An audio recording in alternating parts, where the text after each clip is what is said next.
Hey everyone, how's it going? We made it to day 21 of the 21-day cleaning routine challenge. I'm so proud of you for sticking with it, and I bet you have seen a huge transformation in your house. I know I sure have, and I'm really excited to keep these routines and daily focuses up as best as I can to keep my house in good working order. I have really enjoyed doing this challenge with all of you, and I hope you have too, and that you've learned a lot along the way. Let me know in the comments how this challenge went for you. If you have any suggestions on how I could have done this one differently or how I could do future challenges, I'd love to get your feedback since this was my first one and I just love hearing from you all. So I have shown you all the tools that I have implemented into my cleaning schedule so I can keep my house looking nice and clean. If you have any questions about any of the past 20 days that we've covered, please put them in the comments. I'll be happy to answer them. So this is a wrap for our 21-day cleaning challenge, but really it's just the beginning.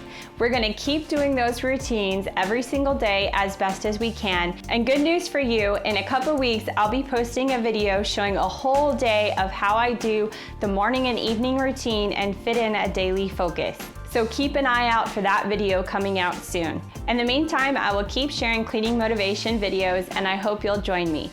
Thank you so much for being here and joining me on this challenge. It's been great. Have a great week and I will see you every Sunday with a new video. Bye.